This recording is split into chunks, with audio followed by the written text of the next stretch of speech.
I don't know how we do it.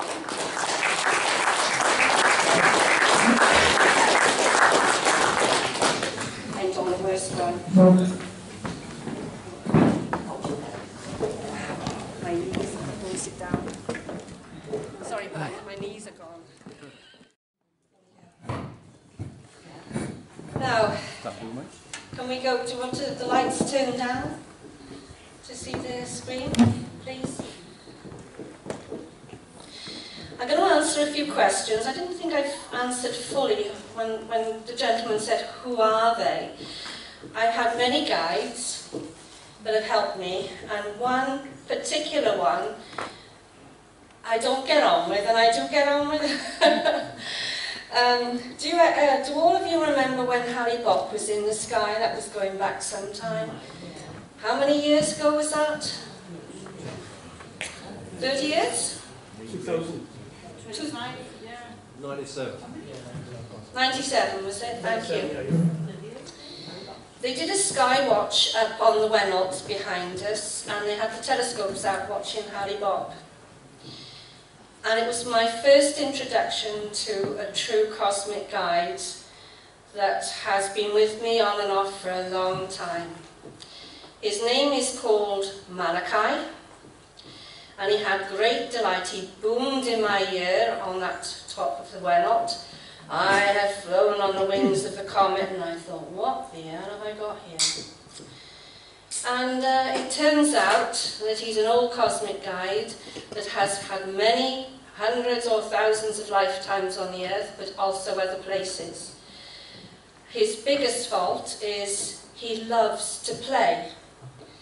And he had one of the investigations we did in Croydon, that's where he came, and he was playing with them beautifully. He had them doing left, right and centre, and he had flying things going through the air, and the TV cameras were there as well, and they made a programme about all the paranormal events that were happening. The young lad went to bed one day naked and woke up on the lawn outside. All the doors were locked. How the hell did he get out? Oh, he had fun, and he had them sitting, and they phoned me because they were in trouble, because they couldn't get into their gym, because he had blocked it, and they just couldn't open the door. And they had flying statues which are so heavy they can't pick them up, flying through coming down the stairs and everything. Can you come and help? We've got this guy, this person, this spirit, and he's terrible, and we've got to sit down at a certain time. I thought, I'm not sitting down at a certain time, I'll be there when I'm ready. And we've had fights, Malachi and I, but I've come to respect him and the work that he does, and he works with me. And he has the biggest of egos. But he doesn't call it ego, he calls it confidence. And he says, I have flown on the wings of the comet because I have. I have got a part in the Bible, and he has. He said it's only one page, agreed, but I got a chapter in the Bible. He is called a messenger of God in the Bible, but he has been with me a long time, and he tells me an awful lot of things, and it's not just to do with the earthly things, it's to do with the cosmic energies, cosmic what's going on, so I get to hear everything.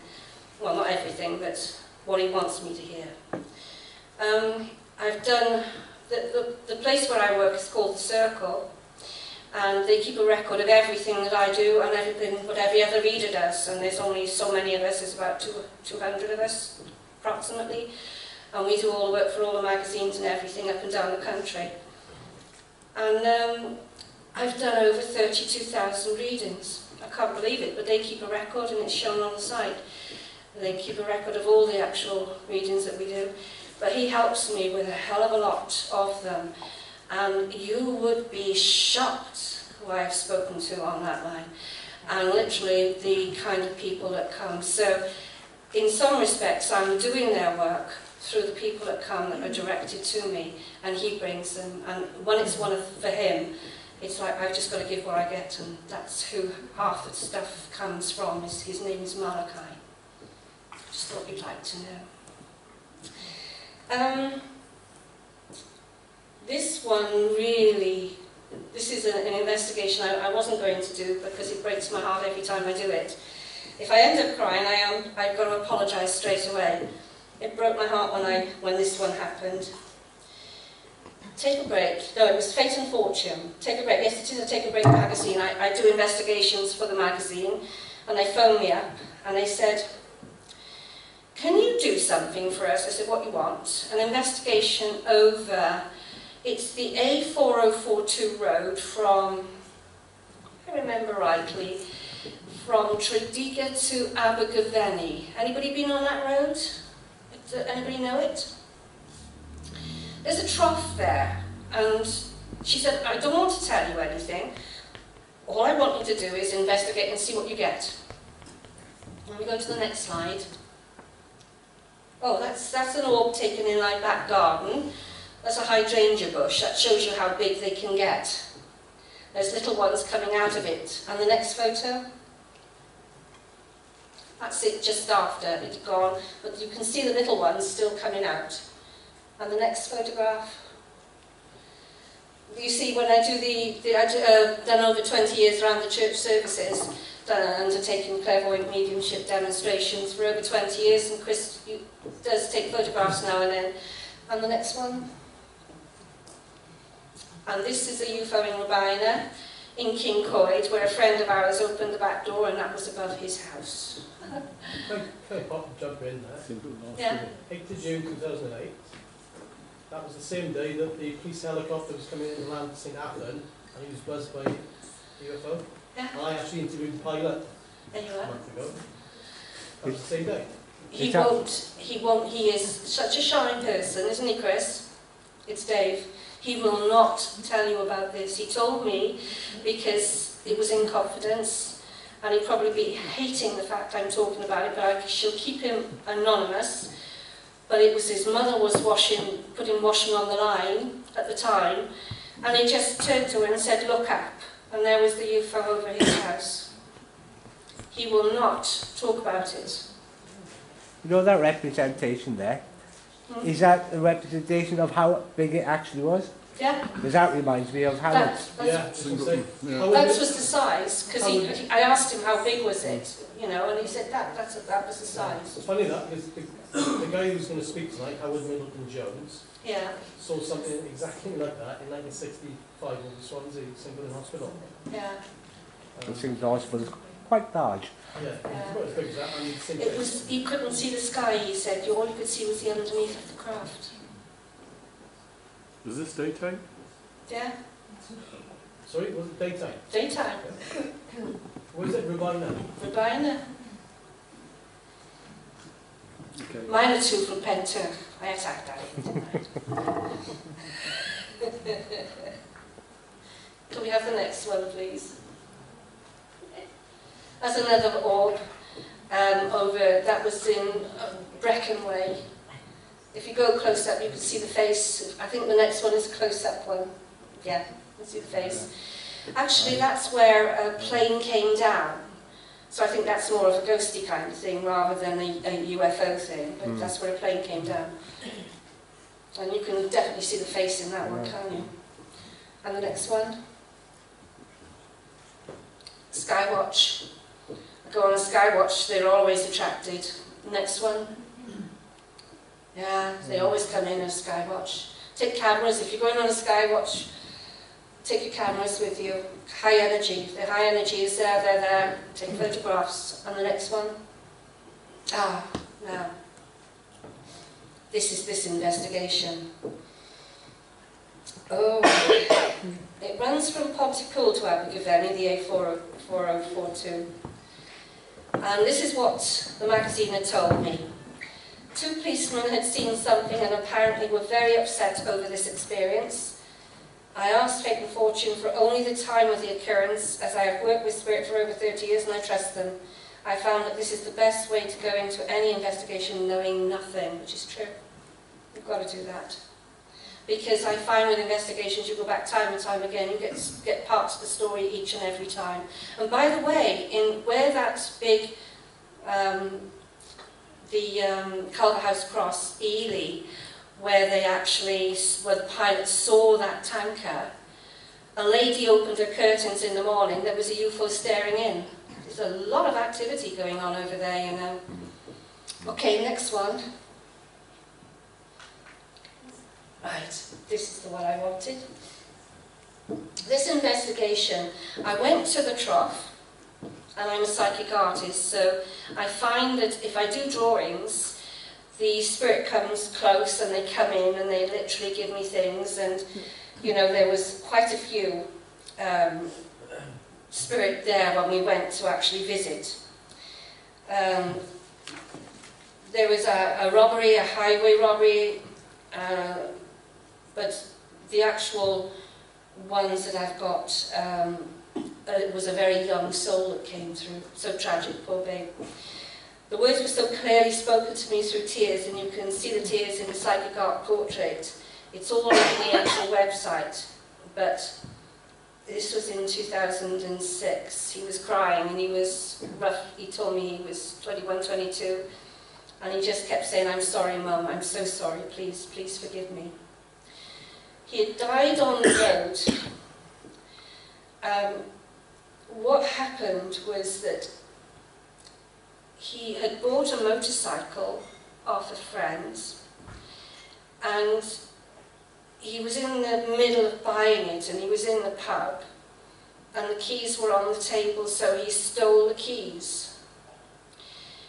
He didn't have a motorcycle helmet on, and his parents were split up, and he used to go from Pontypool to Abergavenny, where his dad lived. So he got on the motorbike, he stole it really, but he got on the motorbike to drive to his dad's. He was going to buy the bike anyway, it was agreed, but it was just he didn't do any of he didn't do the right channels. He drove around the roundabout to go up onto the A442, but what he didn't know, because he was driving away fast, because he was elated, he'd just stolen the bike, he was driving fast. What he didn't know was the road was closed, and they put a line across it, a rope across it. As he went up the road caught him and he was decapitated. Oh, I'm sorry. It's just that when they come in close, and I had all the emotion of, he was so upset, he was so, he didn't know what to say or do to put it right. And he really couldn't say much more. All I did was the psychic art photograph. I don't know if we've got it. Have we got it at all? Next. Can you go forward? No, keep going. I don't know if we've got it. That's the trough, where I did the photograph, the artwork. Have we got the next one? Is it? There he is. Oh, it really upset me.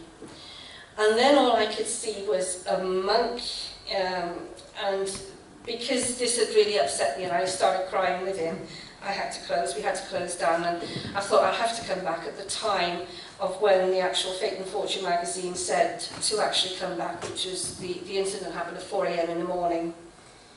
The two policemen had drove down the road at 4 AM, so I wanted to be on the road at 4 AM just to be at the same time. I did a church service in Pontypool by coincidence, just a week or two later. And I put this as part 2 of this investigation, from the A4042 from Pontypool to Abergavenny. I didn't expect it to happen, but I do these church services, so I went into the church service and started. It's just like a normal church service until the end, where you get messages from Spirit to prove that life exists, you know, it carries on. And I started giving a load of details, and nobody could take it. And there was an Alsatian dog, and I always get the animals, Alsatian dog, a retriever, a golden retriever in the family, then the names came through, and nobody could take it, and they were so definite about all of it. And then somebody came in, and I always take my dog there, because they didn't mind me taking my little dog, and she started barking at them, so I told them to sit down. I gave them all the details, and they took every bit, including the dogs, that they were in the family. She came up to me afterwards, because they started to give her a message, and the fact she'd never go through something ever again, and that she was brave, and that a lot of things happened by coincidence, and that you know, it was a young lad that was crying, and it struck me that we weren't far from the trough where the young lad was crying with his psychic art photograph. So I said to her, can you hang on just a second after the service, and I'd just like to see you, I've got something to show you. I showed her the art. It was her son.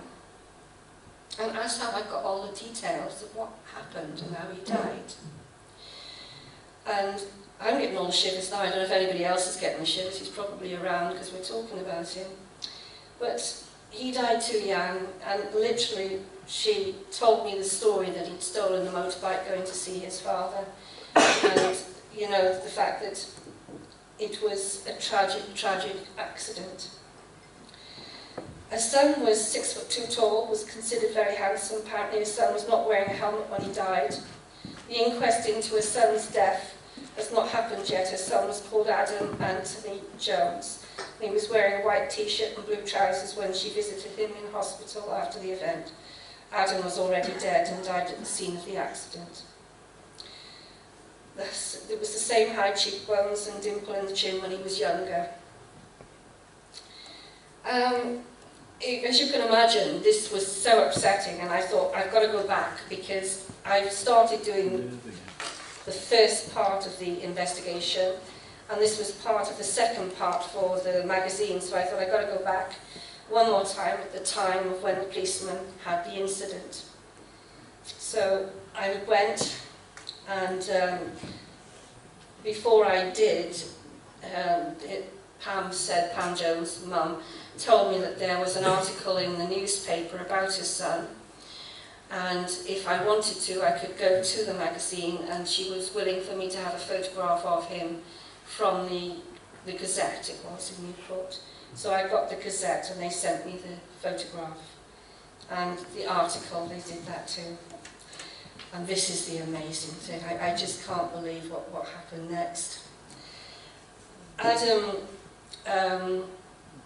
the photograph of Adam from the article I didn't get until after we'd been back at 4 AM in the morning.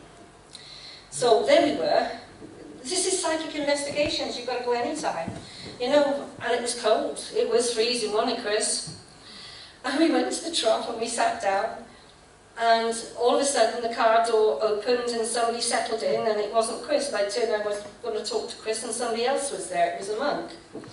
So I drew him, and I started to talk to him. And he started to give me the impression of who he was and what it was all about. It was urgent, and he told me that the police car had driven through him and all the rest, and I thought, crikey, you know, and the actual Abbey was there. We investigated after we found the Abbey. But unfortunately, my husband, the big skeptic, opened the door and sat on him, so that was the end of that. I said, do you mind, there's somebody there? He said, it's my seat, so you know, I'm not going to argue with him.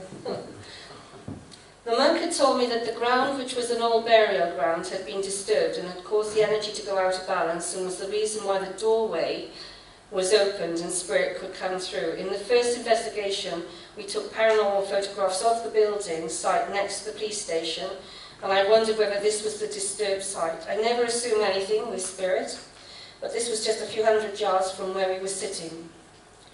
And that's the next bit I've written. All of a sudden the door opened and Chris started to talk about how cold the weather was. I cried out, don't sit down, and then he sat on him, so there we go. So when I took the art photograph of the monk, can we go to the next one? Oh, that was one of the things I saw as well. The doorway was open. It was really open. The police were convinced it was a person. It was as physical as you and I. I'm not going to argue with them, because at the end of the day, they were scared stiff. These two policemen had gone to... Can you imagine two policemen going to take a break at Faith and Fortune magazine and say, this is what happened to us, explain it? So, can you go to the next one? That's another one from the investigation. And the next one. There's your monk. Wow, he was lovely. He was absolutely lovely. Can you go to the next one? No, and the next one. There was a lot of paranormal photographs taken. There's the policeman. I'm going to read out their story. Anyway, I wrote back and explained about Adam, explained about the monk and the disturbed energy, and that's why the monk was there, and it was probably the monk that the police had seen. So, this is their article from Take a Break, Fate and Fortune. Police Sergeant McCarthy from Pontypool left with PC John Williams on the right of training to keep cool under pressure. But what McCarthy saw on duty one night was more chilling than anything he'd ever seen in his 10 years of fighting crime. Glancing down at the clock on the dashboard, I was surprised to see it was already 4 a.m. My fellow police officer John Williams and I were driving back to the Nick in our marked police car, and time had just flown by. It's been a busy all night, John, I said as we headed along the deserted A4042 from Abergavenny towards Pontypool in South Wales. We were on the 7 to 7 shift. We'd been involved in a situation earlier in Abergavenny, and afterwards we'd had a debrief at the local station. Now we were on our way back to base with John at the wheel. Neither of us were tired. In fact, the adrenaline from the last job had left us more alert than normal. We were passing through the Lanover area doing about 40 miles per hour when I saw a hooded figure right in the middle of the road. As we got closer, I saw that the person, I couldn't tell whether it was a he or a she, was standing dead still with their back to us. Just inside the central white lines, the figure was wearing a long brown cloak with a hood up over its head so that it rose to a sharp point. It reminded me of a monk's habit. You see all sorts of things in this job, but it struck me as very odd. What is the hell is someone doing out here at 4 a.m. dressed in a monk's habit? I wondered. John will break in any moment, I thought, but he didn't. He kept on going. Are you going to slow down? I asked him. My heart was beating faster as we drove towards the figure. Why, what's wrong? Replied John. Can't you see it? I started trying not to panic. We were almost upon the figure. The car was headed straight for it. See what? He asked. Against all our training, I almost grabbed the wheel to try and swerve, but it was too late. We careered right through the figure. I braced myself for the impact, but there was no sound, no jolt, nothing. John drove on. Stop, I yelled. Just hit him. Hit who? John replied, stopping car and looking at me. I could see he was totally confused. I don't understand, replied John. I didn't see anything. Nevertheless, he spun us round, back at the spot where there was no trace of the person or any kind of accident. It didn't make sense, I told him. I was pretty spooked, and John could see from my expression that it was no wind-up. We drove towards Pontypool, but a few months later we decided to go back to the spot for another look. These are policemen. Just in case, as we approached it the second time, I froze. It's right by the car. The figure still had come back to us. Mackay, I can't see a thing, said John. The poor guy was totally baffled. Suddenly the car went icy cold. As I stared out at the figure, I felt an overwhelming sense of despair. It was so intense that tears welled up in my eyes. I'd never experienced anything like it. Seeing the state I was in and realizing that something was terribly wrong, John accelerated away. Within a minute, the temperature in the car was back to normal. Temperatures go down very low when there's activity. Have anybody noticed that? Because it can go like icy. Although John hadn't seen the figure with his own eyes, he didn't doubt me. Once I'd recovered, I wanted to go back and look for a third time. He's a glutton, isn't he, for punishment? John agreed, but just when we got a call out and I had to go back to Pontypool. This happened 19 months ago. I've driven past the spot many times since, both on and off duty. I've never seen anything strange like that. This happened before Adam was decapitated. He not only appeared to the policeman, he came to the mother prior to the event, 2 weeks prior to the event. She told me that she was getting so sad stories and she was crying and she didn't know why. She tried to get hold of the church before Christmas, but it was closed. The first time that she could go back to the church was when I was there after the event. She didn't understand why, but she had this feeling of despair and dreaming of her son and the songs that he loved prior to the event. Can we have the next photograph? That's their article. And the next one. Now there is a photograph of Adam when he died. That's when he was 21. You can't get it any closer. Can you have a look at the next one? Perhaps it is. There you are. One of the same. In fact, I was literally told, can we go back to the photograph of the wavy lines, please?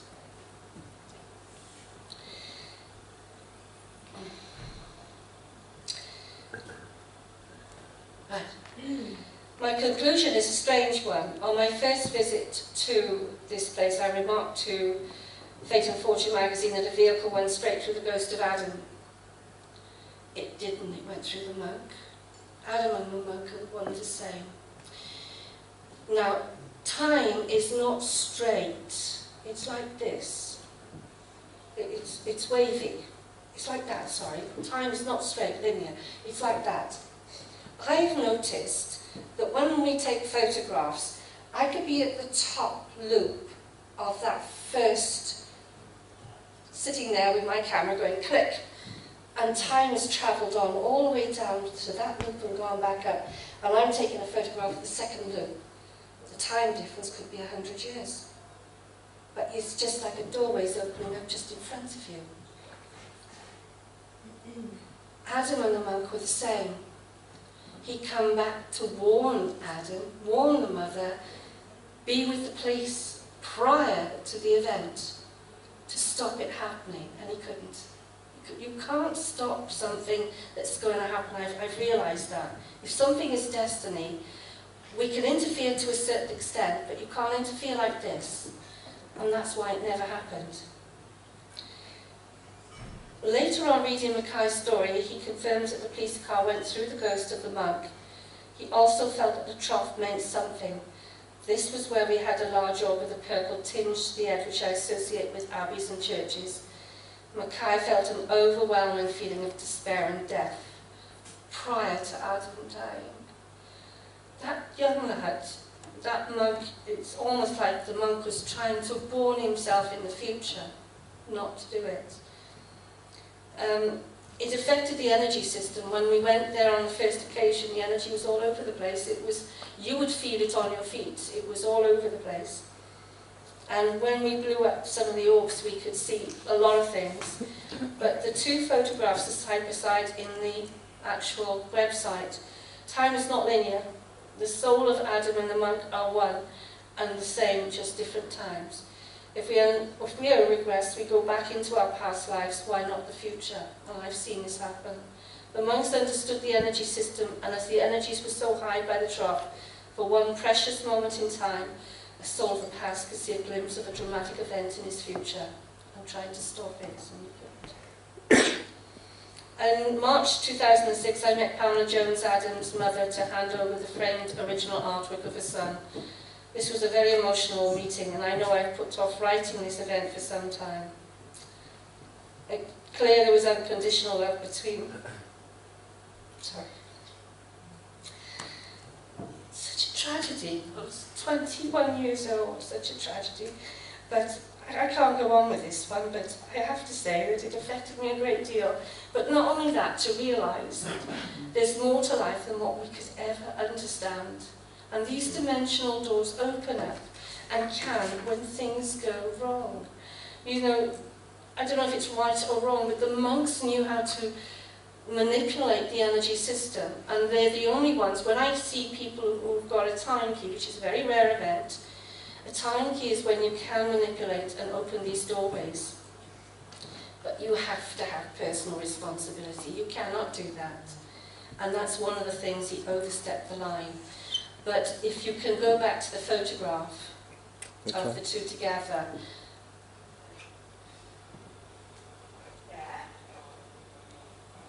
you can actually see the likeness. It seems that when we reincarnate, there's something about us, we still reincarnate, and there's some likeness. Do you all see the likeness between the two? Such a tragedy. Can we go to the next one? That's it. Any questions on that one? But don't make it too sensitive, because I'm going to end up crying with that one.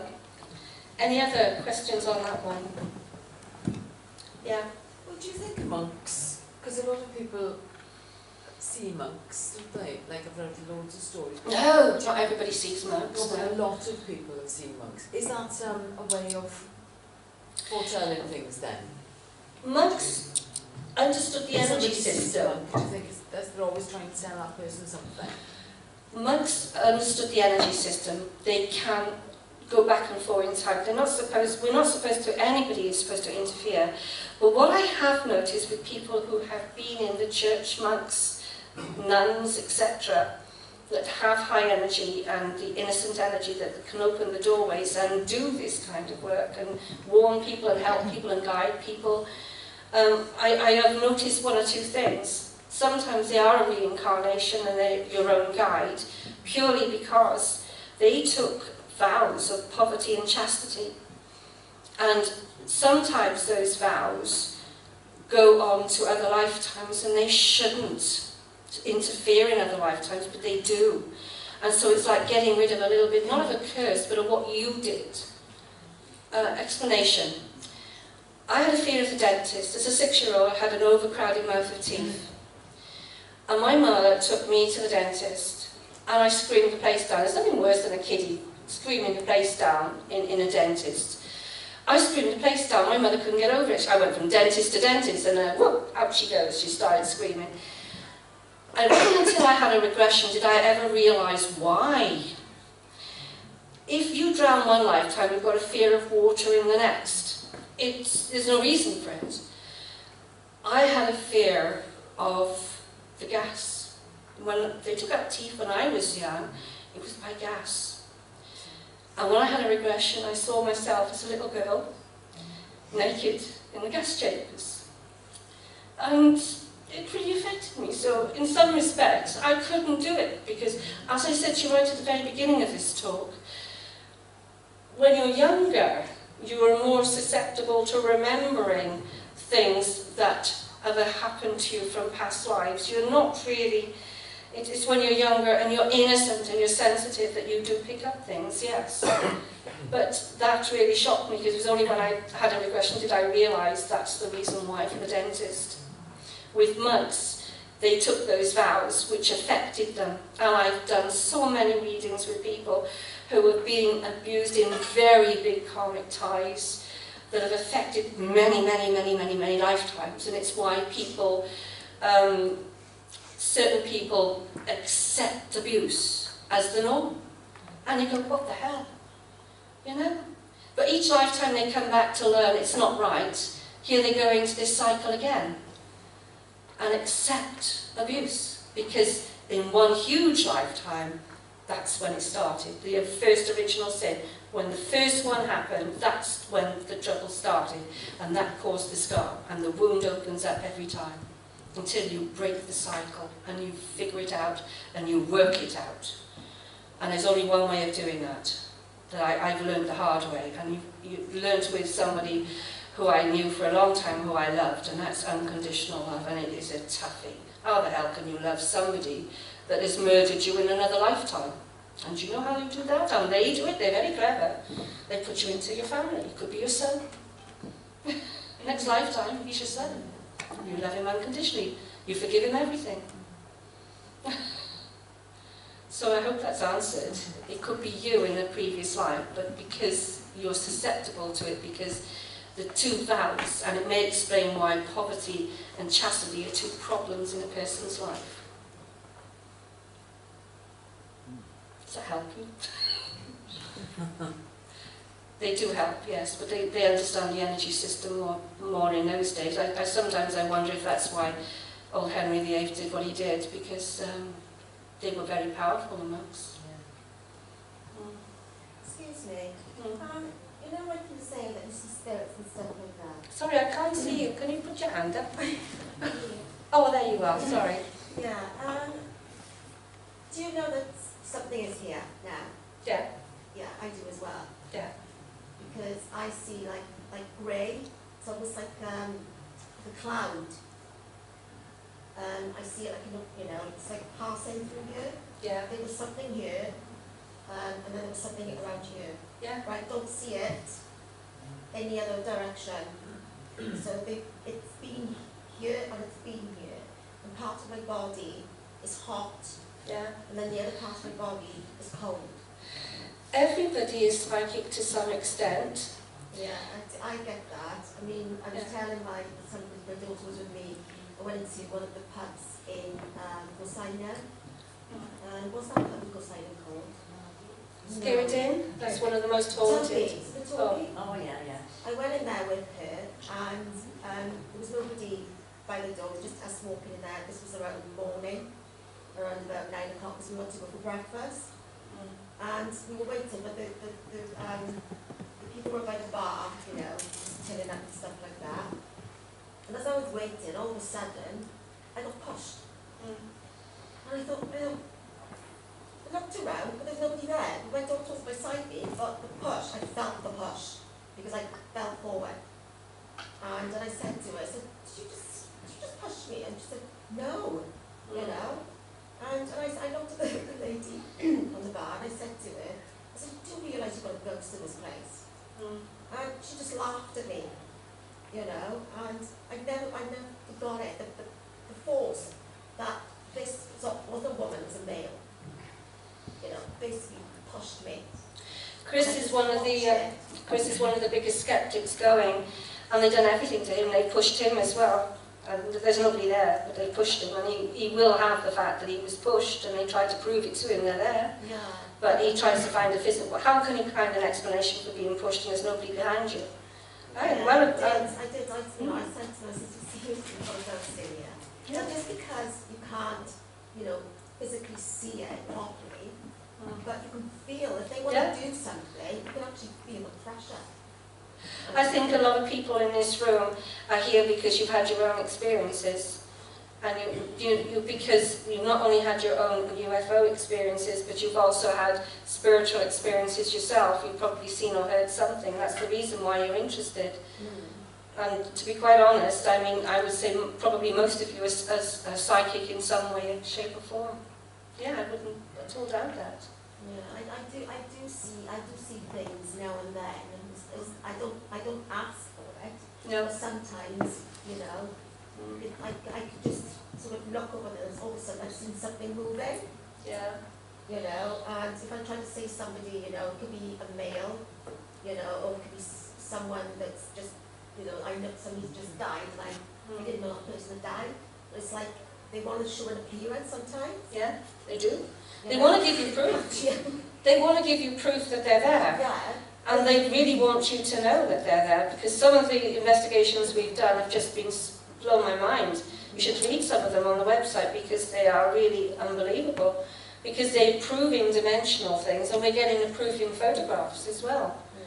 But I've always said that, you know, the dead don't hurt anybody.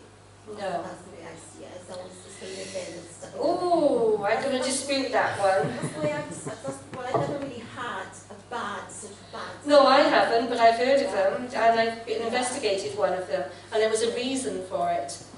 There was a reason for it. So in some respects, I had a lot of sympathy with the ghost, because she was murdered by boys, and then she was raped, bless her, and held down. Oh, I thought I'd not had anything like that. No. You know, the last one I saw was a gentleman with sandy, it was like blonde hair, but he was wearing a motorbike outfit. He was outside my window, and he was just standing there, and this the clothes that he was wearing, it was unusual because I've not seen anything like it. It was like, you know, red. They had like white stripes. Have you thought of writing all this down? Yeah, I put it down on Facebook, you know, when I've done this, and, you know, asking anybody who didn't recognise this person, or, you know, stuff like that. But I don't know the ways of Facebook properly. No. So Write it I all don't know a lot down. of people, so I don't sort of, you know, follow anything. So Write it I all do jot down. things down. I do jot a lot of stuff down. Is there anybody else that would like to ask a question? I suppose about the dimensional stuff, that's interesting. And so a lot of I've handed out leaflets to the website, and there's an awful lot of photographs. Have a look at the website. There's an awful lot of photographs, and dimensional photographs there too. Because when you open those doorways, they are amazing. So it's like, sorry, go on. Yeah, sorry, what did that go to, the spirit? Which one now? the one that was abused? The one that was abused. The karma relates to Australia, and I've had a lot of people come through with it. And they say it was about a few centuries ago where young people were taken off the coast of, boys and girls, taken off the coast of the Australian coast, taken to a place which was a hot interior, and they were held underground in the dark. And what happened was that they were abused, and that's how they got their spouse. Nobody wants to live in those temperatures. It was a mining community, and I'd find the people that I talked to, because as I said, I've done over 32,000 readings that are connected. They all seem to have mining connections in their family and connections to Australia. But they were sexually and physically abused, and they fell in love with their abuser. But when they reincarnated, it's still stuck in their minds.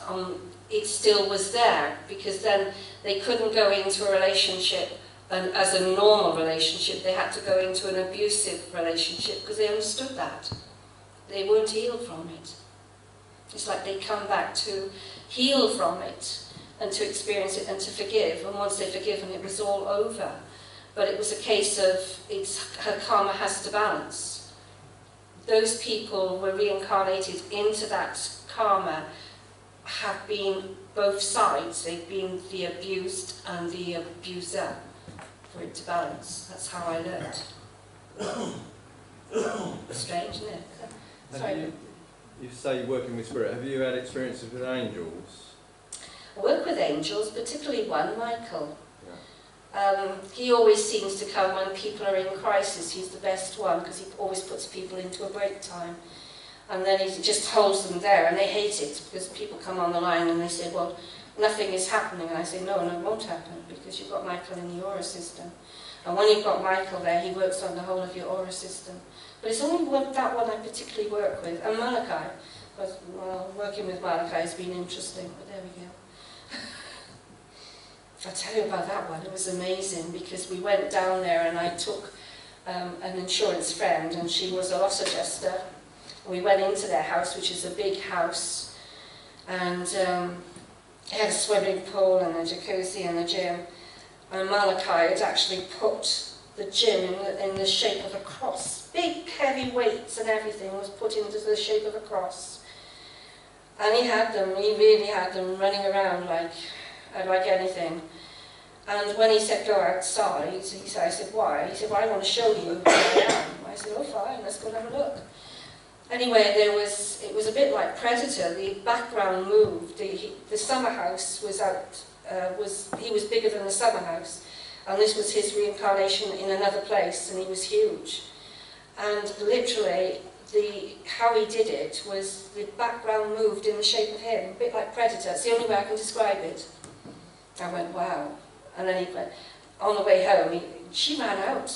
The loss adjuster, I thought she was very sensible and very calm about ghosts and all the rest, and very spiritual. But she couldn't take it because there was a lot of activity in that place. It was on television, there was so much activity. And she ran out. She said, I had the keys in my pocket, I was going. I could have left you there with them. I said, that's all right. But she was that scared. That was an interesting investigation, that one. But there we go. But they built the house on Abbey grounds. Now, what do you expect? What do you expect? Any other questions anybody like to ask? No? The dimensional thing is very interesting. When a friend of mine took photographs on one investigation in Tredegar, in the actual pub, what was it called, Tredegar Arms or something? Paul took a photograph, and on his jumper there was an orb, and when we blew it up there was the family. The actual house was the steelwork or coal miner family, and there was the actual family, and that was amazing because they were all like posing and sat on their chairs, and the whole family was there. That was an interesting one. So they came forward in time to give you that, to have that glimpse. We've actually got photographs. I've only got one, and it scares the living daylights out of me. I've put it on the website, but I think I've taken it off. It moves. Inside the orb photograph moves. and it's of the future, and it scares me because it makes me wonder what the hell's going on. Are we in water or what? I can't answer that one, I don't know, but the photograph moves. That's a strange one. I took it off the website. I thought that's a bit too weird. Put it back on. So, yeah, do you get to all the future? yes. I saw the Twin Towers come down before it happened.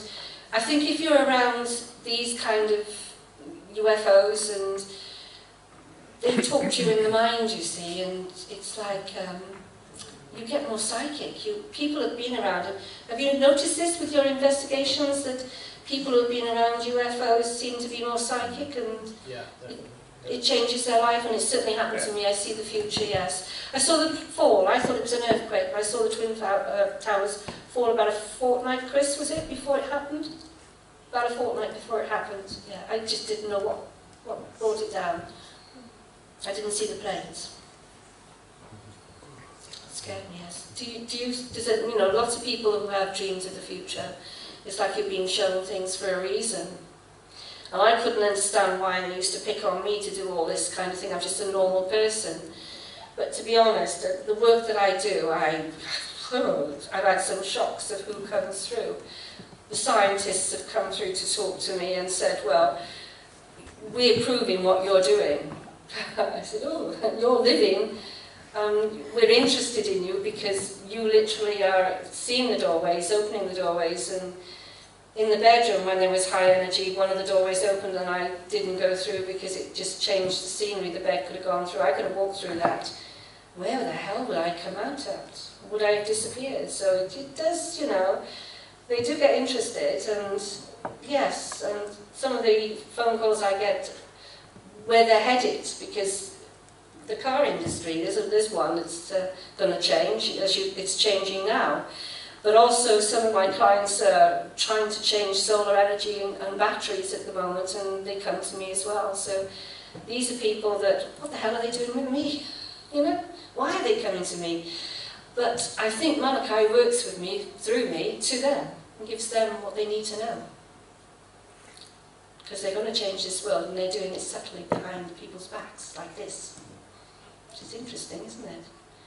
But I think you'll find that those people that get involved with UFOs also, it raises a lot of things. It makes them aware of energy centres, energy, spirits. They go more spiritual, they understand the quantum physics and get interested in it all. Yeah.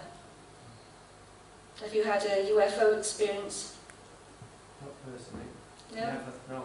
No. And you wonder when people have experienced it, you just automatically think nowadays, why didn't they have a camera? Why couldn't they just take a picture? But, you know, you just got to take 100 stories and maybe 10 of them credible. You know, just got to keep an open mind. How many in this room have seen a UFO? Wow. It's a good question. I've never asked that before. Quite a few. How many of you have seen a ghost? Quite possibly. Is it the same hands coming up that's also seen a UFO? How many of you have seen orbs? See, there's quite a few here. And how many of you really feel odd talking to normal people? You see, you're not normal anymore, are you? Sorry about that, but you're not normal. Never talk to normal people. So you can see that it does change your life. It really does. Sorry, go on. What happened when you were little, when you had your first experience? Was it very scary for you? I was 4 years old. My mother took me to church, and the minister there put his hand on my head and blessed me, and I felt it go right through me. It was wonderful. It was the energy. The first time I felt it, it went right through me, and I thought, wow, this is why people come to church. And I walked away elated, and then I found out nobody got it. That was the first time. He'd opened up my crown chakra, that's what he did. The energy came flooding in.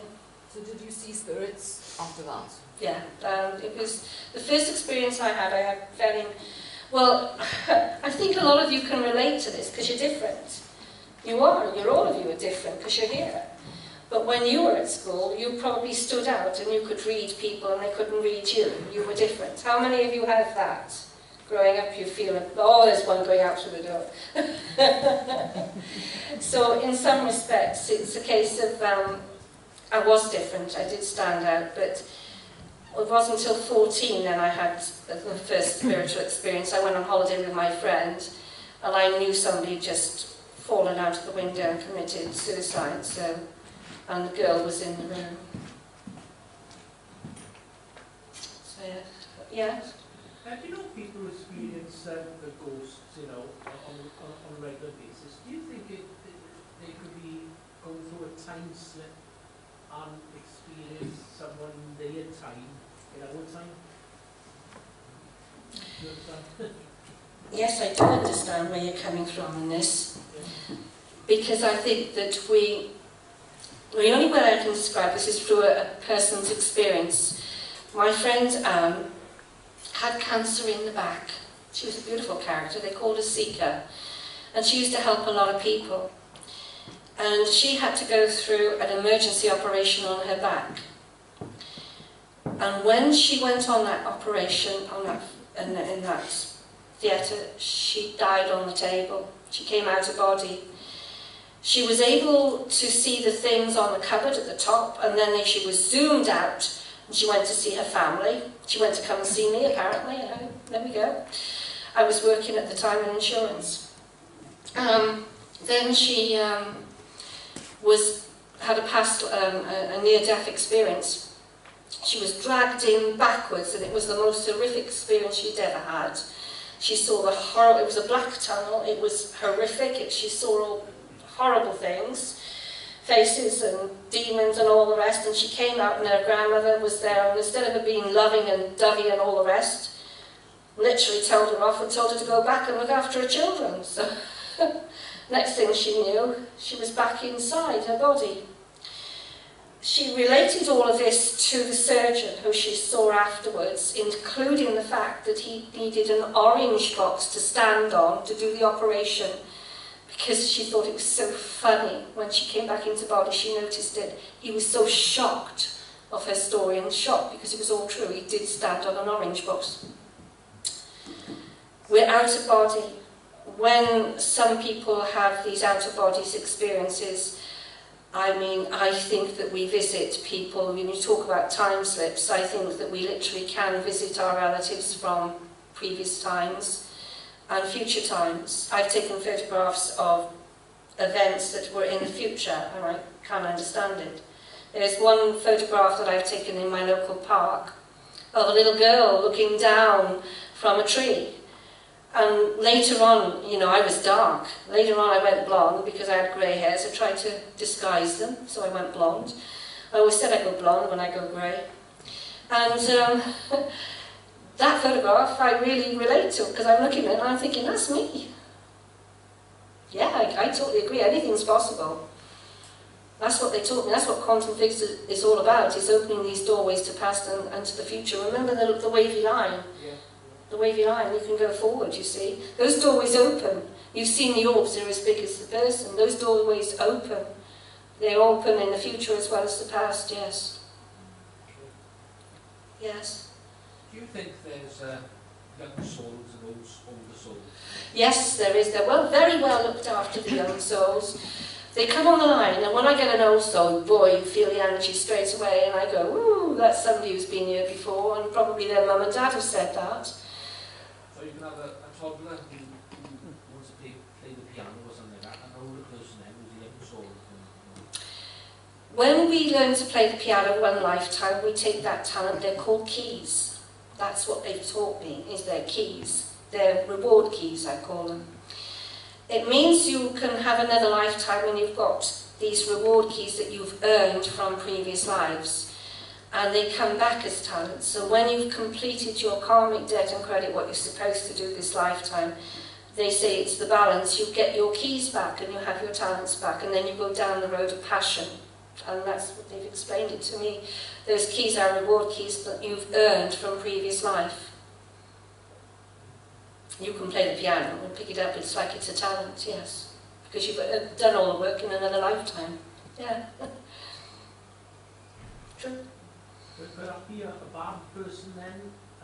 You know, say like someone who's evil, carry that over? Oh, I've met them. Oh, I've met them. Oh gosh, yes, I did run a circle for a long time in my house, and there was one particular lady in charge of a lot of people in a very big government organisation, and she could at 50 paces make a man cry, and she had done. And we went back and we realised that she was a witch queen in one of these places, and she decided to literally go and have a look at this, and she realised these things are happening to me, you know, and she wouldn't have it any other way they were happening. I'd been a witch queen, so I said, right, come on, we'll go and find out what this is all about. And we went to a place which she knew she'd lived, and it was over in Wiltshire, and we're going back a few centuries now. She took the purest thing from a local community, a girl. She built a box that was made of wood, and she made this girl dutty down in this box, and she put a great big slab stone over the box, breaking her back.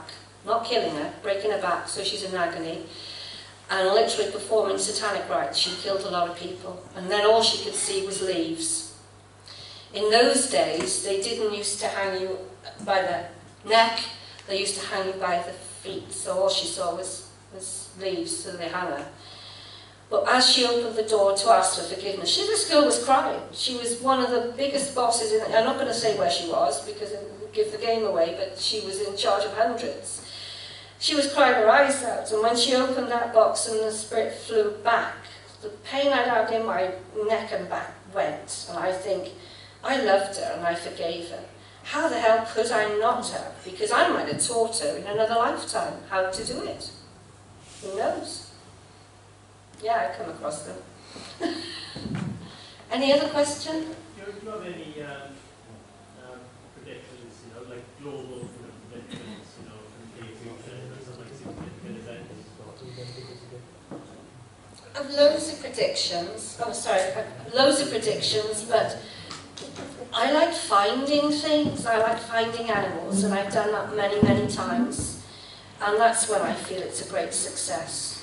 Because when you've got a little lost soul that's lost its mum, and it's a baby pussycat, and you know, you're on the line and you're talking to this distraught woman who's put posters up everywhere, trying to find this poor little mite. And I told her where to go, and I said, there is a man looking after her, but he's in a box. And apparently it turned out it was the security guard that was feeding the little kitten. The kitten was half the size. But she went to this place and they just ran into each other's arms and crying. And she was so delighted with me. Yeah. Do you know anything's going to happen in the future that you could say no? Well, not really, no. But if I get anything, I'll let you know. About what's happening to the earth and everything like that. Yeah. There's one thing that happened in Singapore when they had a very big financial problem, that's a nice way of putting it, and the market was very stable. I foresaw it because they come to me for financial help, and this accountant in Singapore asked me whether to buy this property, and literally I said it will be stable for about 6 years, whatever, but it won't go up, it won't go down, it will just stay. It might slightly go up, slightly go down. But it means if you invest, you'll get your money back, but it will take time. She did invest, exactly that happened. I do feel this is happening with us in the UK. Have you ever tried, you know, your experiences and stuff like that? Sorry, say that again. I was just saying to you, wasn't there? I said, it would be nice if possible. Have you ever thought about, you know, what did I say? The lottery. Have you ever thought? Twice, and they both won. Twice, and they both won. Once was a young. They play with me. They will play. I've got to admit, they won't allow me to give me the lottery numbers for the big prizes. But there was a girl over in Ireland that I talked to regularly, and she spent a fortune. She's beautiful. She's a psychologist, and she's going into criminal psychology profiling. And she spent a fortune on talking to me, so I felt so guilty. And she asked for the lottery number, so I gave them, and she won. I paid back the money. She phoned me. She said, "Oh, the lottery's paying for this today." Thank you. And the other one was the same. It was very similar. It was over in Singapore. It was the accountant, because she asked for the lottery numbers, so she got the lottery numbers and she won too, yes. But not big amounts, sorry. Yeah, so you can't go asking me for the lottery numbers. I tried asking myself. But Any other question? No? Well, I shall say thank you very much for having me. And I hope that you've enjoyed tonight. It's been a pleasure being here.